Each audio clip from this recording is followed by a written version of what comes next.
Pare! Novas circunstâncias. Encontre o descanso em Cristo.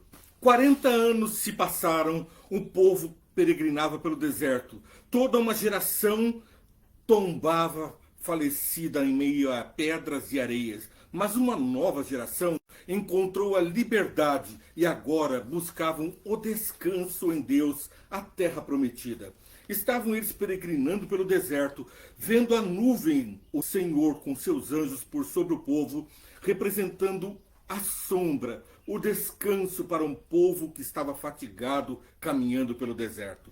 Ao mesmo tempo em que a sombra lhes dava proteção contra o calor exaustante do dia, também lhes dava o calor no deserto, o frio da noite, na gélida temperatura, aquela nuvem lhes transmitia por um fogo o calor que necessitavam para uma vida confortável. Suas roupas não se gastavam, nem sequer a sandália dos seus pés. Mas, parente após parente, pessoa após pessoa, daqueles que saíram do Egito, foram ficando fora da proteção, fora da nuvem, fora da contemplação do maná que caía diariamente. A mão de Deus estava sobre eles. Foram se apegando às raízes do Egito e ficando nos desertos do caminho a Canaã. Ficaram no deserto da semelhança do Egito, nas panelas de carne do Egito. Não se conformavam com uma nova vida, mas uma nova geração estava a testemunhar as maravilhas do Senhor. Ali, para trás ficavam aquelas pessoas que vieram do Egito junto com os israelitas, pairando uma promessa, encantados com os milagres, mas sem disposição para seguir ao Senhor.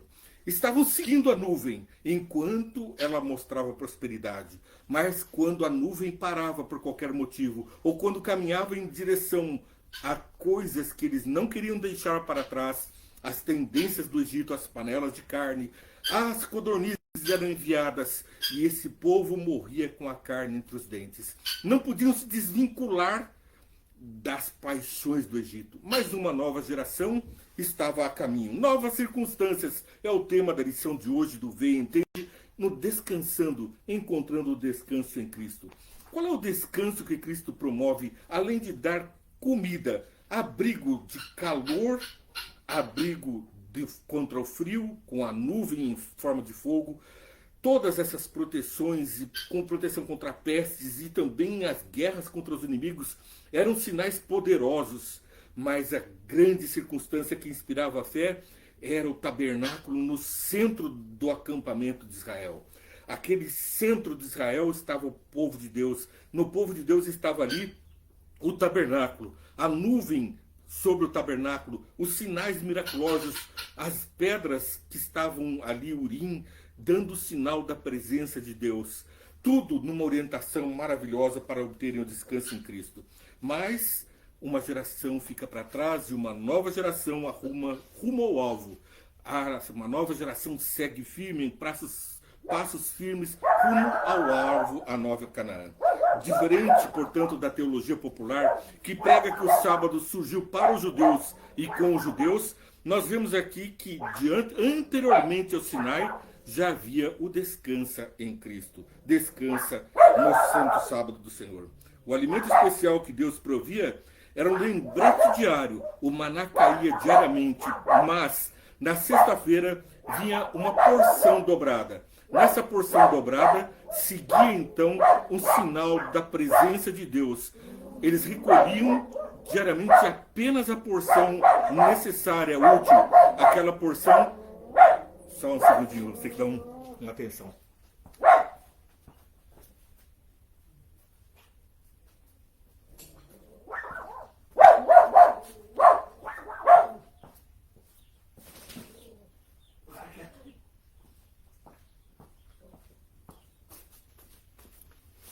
Desculpa a interrupção, vim convidar o bichinho para vir aqui junto, quem sabe assim ele fica mais quietinho. Pois é, então nós vemos que aquele povo recolhia o maná diariamente. Estavam com a presença daquilo que era do melhor, a própria presença de Deus. A ganância de alguns fazia com que eles quisessem mais. E esse mais que eles recolhiam era para apodrecer e feder. Mas agora eles tinham uma nova experiência. A experiência da sexta-feira, quando caía a porção dobrada. E nessa porção dobrada ficava fresco o alimento para o dia seguinte. Veja o que nos diz aqui essa sinalização, esse sinal que o maná dava de que no sábado era o dia de descanso. Está na palavra de Deus. Nós vamos ler Êxodo capítulo 16, dos versos 14 até o 31.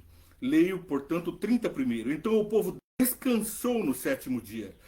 Não é um fardo, mas é um descanso. E no verso 14, 16, verso 14. Depois que o orvalho secou, flocos finos semelhantes à geada estavam sobre a superfície do deserto.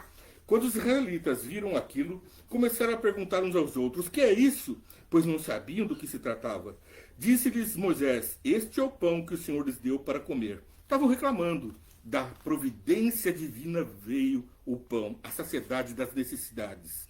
Assim ordenou o Senhor: cada chefe da família, recolha quanto precisarem num jarro para cada pessoa de sua tenda. Os israelitas fizeram como lhes fora dito. Alguns recolheram mais, outros menos.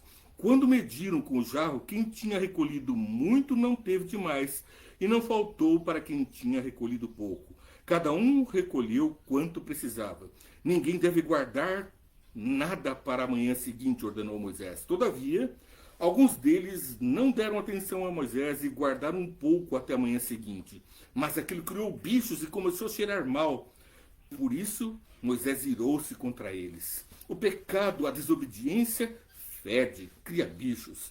Cada manhã todos recolhiam quanto precisavam, pois quando o sol esquentava, aquilo se derretia. Verso 22 do capítulo 16 de Êxodo. No sexto dia recolheram o dobro, 2 jarros para cada pessoa, e os líderes da comunidade foram contar isso a Moisés, que lhes explicou: "Foi isto que o Senhor ordenou. Amanhã será dia de descanso, sábado consagrado ao Senhor. Assem e cozinhem o que quiserem. Guardem o que sobrar até a manhã seguinte." Amanhã é dia de banquete, de festejar, de estarmos em comunhão, de encontrarmos o descanso. Lembrem, estivemos escravos no Egito, mas a comemoração da criação, da regeneração, da liberdade é semanal. Então eles guardaram até a manhã seguinte, como Moisés tinha ordenado, e não cheirou mal, nem criou bicho. "Comam-no hoje", disse Moisés, "pois hoje é sábado do Senhor. Hoje vocês não o encontrarão no terreno. Durante 6 dias vocês podem recolhê-lo, mas no 7º dia é o sábado, nada acharão. Lembra-te do dia do sábado para o santificar", diz Êxodo capítulo 20, verso 6. Aquele mesmo sábado que foi dado a Adão e a Eva, geração após geração, o lembra-te. E agora, apesar disso, alguns deles saíram no 7º dia para recolhê-lo, mas não encontraram nada. Então o Senhor disse a Moisés: "Até quando vocês se recusarão a obedecer os meus mandamentos e as minhas instruções? Vejo que o Senhor lhes deu o sábado, e por isso, no 7º dia, ele lhes dá o pão para 2 dias. No 7º dia, fiquem todos onde estiverem, ninguém saia daí." Ninguém deve sair. Por quê? Porque no 7º dia, Deus já preparou o seu alimento anteriormente. É no 6º dia que colhemos em dobro. Na preparação, durante a semana, 6 dias trabalharás, para que no 7º possamos ter o descanso. Obedeça ao mandamento, trabalhem 6 dias e receberão a bênção do descanso em Cristo no 7º dia. É a palavra de Deus. E vem, o povo de Israel chamou maná aquele pão. Maná quer dizer o que é isso, né?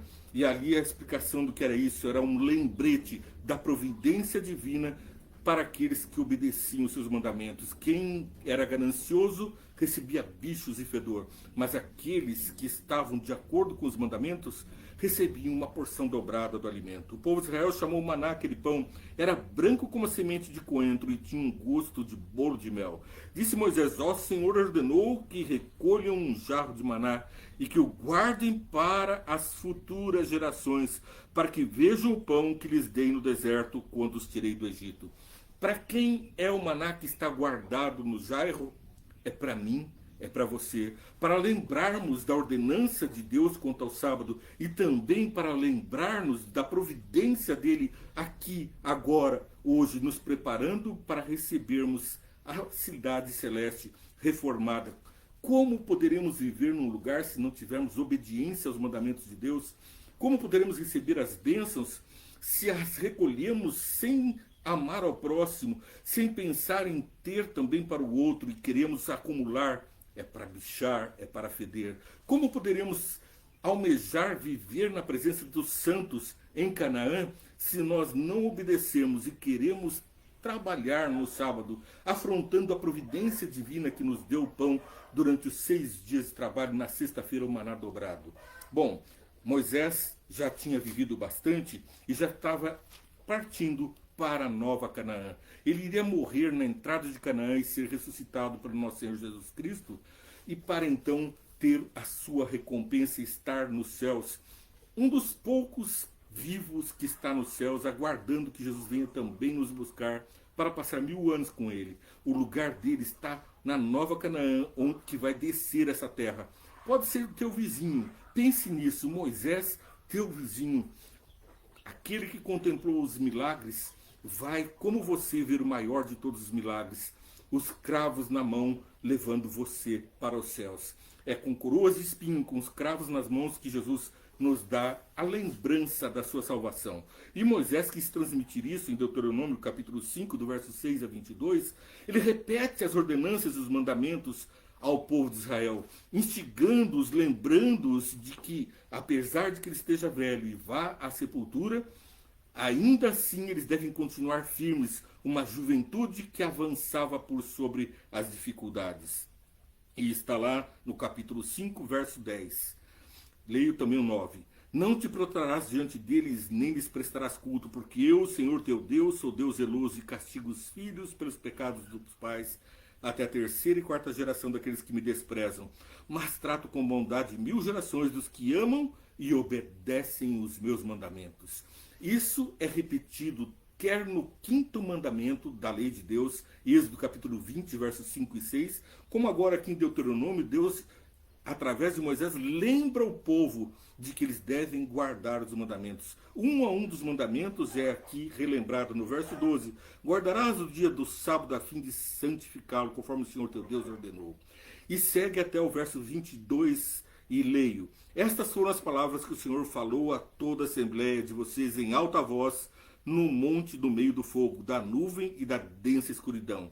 E nada mais acrescentou. Então as escreveu em 2 tábuas de pedra e as deu a mim. A quem Deus deu as pedras dos 10 mandamentos? A mim, a você, a todos aqueles que amam a Deus e guardam os seus mandamentos. Quando vocês ouvirem a voz que vinha do meio da escuridão, estando no monte em chamas, aproximaram-se de mim todos os chefes das tribos de vocês com suas autoridades. E vocês disseram: o Senhor, o nosso Deus, mostrou-nos a sua glória, a sua majestade. Nós ouvimos a sua voz vinda de dentro do fogo. Hoje vimos que Deus fala com o homem e que este ainda continua vivo. Mas agora deveríamos morrer? Este grande fogo, por certo, nos consumirá. Se continuarmos a ouvir a voz do Senhor, o nosso Deus, morreremos. Será? É através dos profetas que estamos ouvindo, é através das promessas de Deus que tornamos a ter comunhão com o Deus Altíssimo. Você é convidado a estar conosco diariamente no Vem Entende.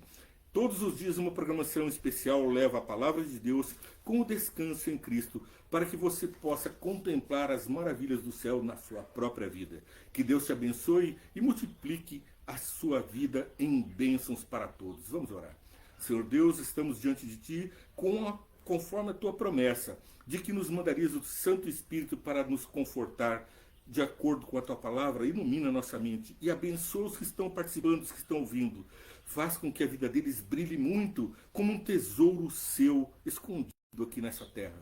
Que todos participem das maravilhas das Tuas bênçãos, em nome de Jesus. Amém. Vem Entende para você curtir, compartilhar diariamente, segue a programação, dá um like. Deus te abençoe.